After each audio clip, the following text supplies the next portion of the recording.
வாங்க நம்ம பட்டோஸ் கிச்சனில் ஒரு சூப்பரான ரெசிபி கொள்ளு ரசம் எப்படி பண்ணுறதுன்னு பார்க்கலாம். இதில் ஆட் பண்ணியிருக்க மசாலாலாம் பார்த்தீங்கன்னா ஃப்ரெஷ்ஷாக வறுத்து அரைச்சி ஆட் பண்ணியிருக்கோம்.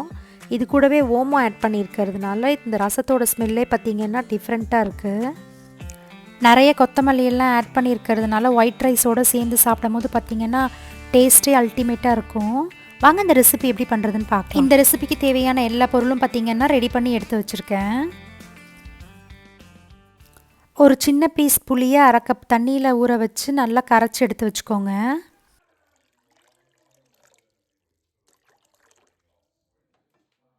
இப்போ மசாலாலாம் ஃப்ரெஷ்ஷாக வறுத்து எடுத்துக்கலாம். அதுக்கு ஒரு பேனில் ஒரு 2 ஸ்பூன் அளவுக்கு கொள்ளு ஆட் பண்ணிக்கோங்க. லைட்டாக கலர் மாதிரி வர வரைக்கும் வறுத்துக்கோங்க.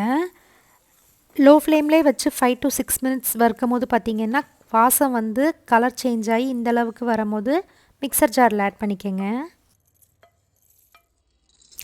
அடுத்து அதே பேனில் 1 ஸ்பூன் தனியா, 1 ஸ்பூன் மிளகு, 1 ஸ்பூன் சீரகம், 1/4 ஸ்பூன் வெந்தயம், 1/4 ஸ்பூன் அளவுக்கு ஓமம் ஆட் பண்ணிக்கோங்க.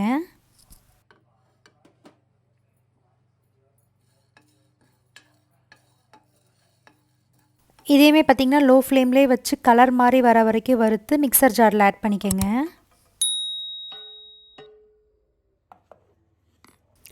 இதை பார்த்திங்கன்னா பவுட்ரு மாதிரி அரைக்காமல் கோர்ஸாக இந்த அளவுக்கு வர மாதிரி அரைச்சி எடுத்துக்கோங்க. இது கூடவே ஒரு 10 பல் அளவுக்கு பூண்டு, பழமாக ஒரு பெரிய தக்காளி ஆட் பண்ணிக்கோங்க. கூடவே ஒரு கொத்து கருவேப்பிலை, கொஞ்சமாக கொத்தமல்லி ஆட் பண்ணி தண்ணி ஊற்றாமல் கோர்ஸாக அரைச்சி எடுத்துக்கோங்க. இப்போ தாளித்து விட்டுக்கலாம். ஒரு பேனில் 1/2 ஸ்பூன் அளவுக்கு ஆயில் ஆட் பண்ணிக்கோங்க.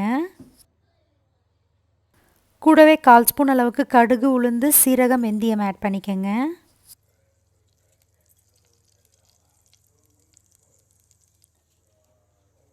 ரெண்டு காஞ்ச மிளகாய், 1/4 ஸ்பூன் அளவுக்கு பெருங்காயம் ஆட் பண்ணிக்கோங்க.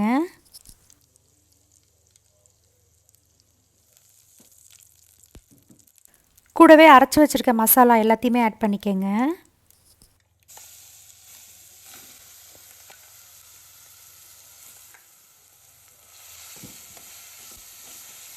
இதை நல்லா கலந்து விட்டு இது கூடவே 1 டம்ளர் அளவுக்கு தண்ணி ஆட் பண்ணிக்கோங்க. மிக்சர் ஜார்லேயே 1 டம்ளர் அளவுக்கு தண்ணியை அலசி ஆட் பண்ணியிருக்கேன்.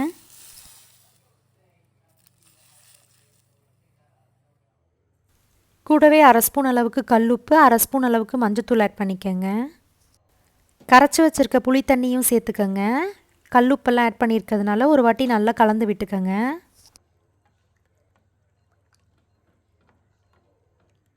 கூடவே ஒரு கொத்தளவுக்கு கருவேப்பிலை ஆட் பண்ணிக்கோங்க. லோ ஃப்ளேம்லேயே 5 to 6 மினிட்ஸ் நல்லா நுரக்கட்டி வர வரைக்கும் வச்சு எடுத்துக்கோங்க.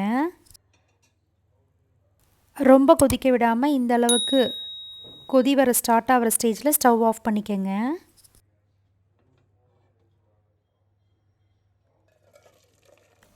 இதை ஒரு பாத்திரத்துக்கு மாற்றி மேலே ஒரு கையளவுக்கு பொடியாக கொத்தமல்லியை ஆட் பண்ணிங்கன்னா ஒரு சூப்பரான கொள்ளு ரசம் ரெடி. இந்த ரசத்தில் ஓமம்லாம் ஆட் பண்ணியிருக்கிறதுனால பார்த்திங்கன்னா சூடான சாப்பாட்டில் சேர்த்து சாப்பிடும் போது பார்த்திங்கன்னா டேஸ்ட்டு கொஞ்சம் டிஃப்ரெண்ட்டாக இருக்கும்.